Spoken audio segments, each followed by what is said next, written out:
बिस्मिल्लाहिर्रहमानिर्रहीम। अस्सलाम वालेकुम नाज़रीन, आप देख रहे हैं कोय सुलेमान टीवी और मैं अहमद खान लगारी। मुअज़्ज़िज़ नाज़रीन कराम, मैंने आपको आज जिस मौजू पे मुतवज्जे करने की कोशिश मैं कर रहा हूँ वो ये कि यूएई का इसराइल को तस्लीम करना, फिर वज़ीर ख़ारजा शाह महमूद को इस्लामाबाद में थप्पड़ लगना, और फिर हमारे आर्मी चीफ़ और आईएसआई के चीफ़ का सऊदी अरब का दौरा और शाह महमूद कुरैशी का दौरा चीन, इस पे मुख्तसरन आपसे बात करूँगा। उम्मीद है कि आप मुझे फॉलो करते रहेंगे। लेकिन इससे पहले आपसे दरख्वास्त है कि आप कोय सुलेमान टीवी को सब्सक्राइब करें और उसको लाइक करें, दोस्तों के साथ शेयर करें और घंटी के बटन को भी दबाएं ताकि आपको तमाम नोटिफिकेशन मिलते रहें। मैंने इससे पहले आपको अपनी 2 वीडियोज़ में बात बड़ी क्लियर बताई थी कि आलमी सतह पर 2 क़ुव्वतें बरसरे पैकार होने जा रही हैं, जिसमें एक तो बहुत पुरानी जानी पहचानी अमेरिका की ताकत है, उसके साथ उसके हवारी और उसके दीगर इत्तेहादी ममालिक हैं जिनकी वो नई सिरे से सफ़बंदी कर रहे हैं, और दूसरी तरफ चाइना जो इस वक्त पूरी दुनिया में एक तरक्की याफ्ता मुल्क और हर लिहाज से ताकतों के बराबर आके खड़ा हो गया है। उसके भी इत्तेहादी हैं। यकीनन इस खित्ते में पाकिस्तान है, ईरान और तुर्की, अफ़गानिस्तान, बांग्लादेश, ये सारे लोग चाइना के साथ मिल के खड़े हैं, सिवाय इसके कि हिंदुस्तान इस वक्त अमेरिका का हाशिया बरदार बन के खड़ा है और उसकी हर वो कोशिश है कि वो अमेरिका का साथी बन के इस खित्ते में मौजूद रहे और यहाँ पे चाइना के लिए और पाकिस्तान के लिए, ईरान के लिए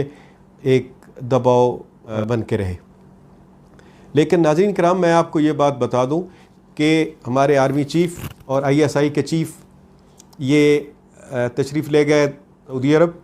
वहाँ क्या मुलाकातें हुई, जो भी वहाँ पे बातें तय हुई, लेकिन एक बात आप अगर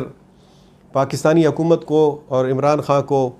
इसमें मुबारकबाद देना चाहें तो वो बनती है कि यहाँ पे अभी वो हमारे आर्मी चीफ़ सऊदी अरब में थे, हमारे आईएसआई चीफ़ उधर ही थे कि इधर यहाँ पे पाकिस्तानी वज़ीर आज़म ने इंटरव्यू में, जो एक निजी टीवी का एक इंटरव्यू था, उसमें उन्होंने बड़ा वाज़ेह कर दिया था कि हम फ़लस्तीन के मसाइल तक इनको, इसराइल को कभी भी तस्लीम नहीं करेंगे जब तक फ़लस्तीनी मसाइल हल नहीं हो जाते।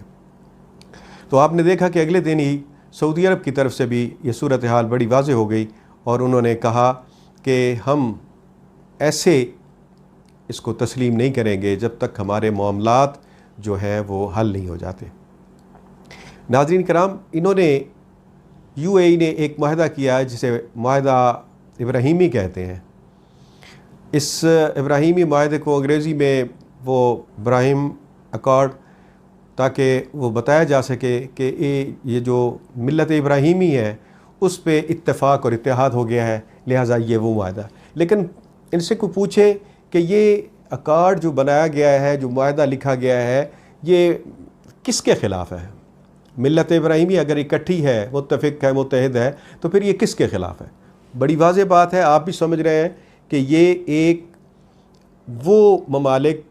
जो इस खित्ते में उभरने वाली एक नई ताकत चाइना के ख़िलाफ़ वो उठना चाह रहे हैं, उनके ख़िलाफ़ एक अपनी जंग करना चाह रहे हैं, जिसमें सिर्फ अमेरिका का चाइना के ख़िलाफ़ ही लड़ना नहीं है बल्कि पाकिस्तान को भी इसमें घेरना चाहते हैं, इसके साथ ईरान को भी बताना चाहते हैं और बाकी इर्द गिर्द की क़ुव्वतों को। यकीनन पाकिस्तान अपने फ़लस्तीनी भाइयों के साथ खड़ा है और उनके मसाइल के हल तक पाकिस्तान जैसा मुल्क और जिसका वज़ीर आज़म इमरान खां भी हो, तो बकौल शख्स के इस यहूदी के होते हुए कम से कम ये ऐलान ज़रूर हो गया है कि इसराइल को तस्लीम नहीं किया जाएगा, बाकी यहूदी खामोश हैं। तो इस दौरान आपने ये भी देखा कि एक ख़बर आपने सुनी कि वज़ीर ख़ारजा शाह महमूद कुरैशी साहब को किसी ब्यूरोक्रेट ने थप्पड़ मारा। इसकी कोई हैसियत नहीं है, कोई ऐसी बात नहीं है, और वो अपना چائنا چلے گئے اور چائنا میں جا کے انہوں نے اپنے مذاکرات کیے، جو اس دوران سعودی عرب اور پاکستان کے درمیان جو بھی گفتگو چل رہی تھی ان کو بتانا تھا کہ جتنا بھی کچھ ہو جائے ہم سعودی عرب کے ساتھ ایک مذہبی اور دینی رشتے کے اعتبار سے ہم ان کے ساتھ ہیں اور ان کے ساتھ رہیں گے، لیکن خطے کے حوالے سے چائنا کے ساتھ ہماری اب بہت ضروریات بن چکی ہیں، ہمارے معاملات اس طرح اکٹھے ہو چکے ہیں کہ ہم چائنا کے ساتھ ہی رہیں گے۔ اس کے ساتھ ہی آپ نے یہ بھی دیکھا ہوگا کہ چائنا کے صدر عنقریب پاکستان تشریف لا رہے ہیں اور یہاں آ کے کافی سارے وہ معاہدے اور اربوں ڈالر کے کئی معاہدوں پہ سائن ہوں گے، اور دنیا کو انشاءاللہ یہ پتہ چلے گا کہ پاکستان اب وہ ملک نہیں ہے کہ جو لوگوں کی طرف دیکھے اور لوگوں کے ڈالروں کی طرف دیکھے اور ان کے ریال اور درہم کی طرف دیکھے۔ اب وہ ملک نہیں ہے، انشاءاللہ وہ بہت جلد ترقی کرے گا اور چائنا کے تعاون سے اس خطے میں ایک انقلاب آئے گا، معاشی طور پہ انقلاب آئے گا۔ باقی پاکستان کے آرمی چیف جب واپس آئے ہیں تو کئی باتیں ایسی ہیں جو آپ نے سن بھی لی ہیں، میں بھی آپ کو بتا رہا ہوں، اور کچھ باتیں ایسی ہیں جو آہستہ آہستہ آپ کے سامنے آئیں گی، وہ وقت کے ساتھ ساتھ کھلیں گی، وہ جلد کھلیں گی، بلکہ انشاءاللہ وہ وقت بھی قریب آنے والا ہے۔ لیکن ایک بات ناظرین یہ طے ہے کہ سعودی عرب نے بالآخر انہوں نے فیصلہ کرنا ہے،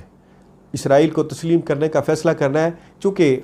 ان کے مفادات بہرحال ادھر ہی ہیں، عربوں کے ساتھ ہیں، لیکن اس وقت جو قیادت ہوگی مسلمانوں کی وہ عربوں کے پاس نہیں بلکہ اجمیوں کے پاس ہوگی،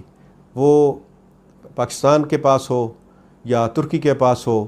اب وہ قیادت کریں گے۔ اسی طرح OIC ان کی اپنی علیحدہ OIC ہوگی، اور ان ممالک کی جو اسلامی ممالک ان کے ساتھ شامل ہوں گے ان کی OIC بھی علیحدہ ہوگی۔ معزز ناظرین، اس وقت تک کے لیے یہی، انشاءاللہ پھر کسی دوسری ویڈیو میں مزید حالات سے آگاہ کرتا رہوں گا۔ اجازت دیجیے، اللہ حافظ۔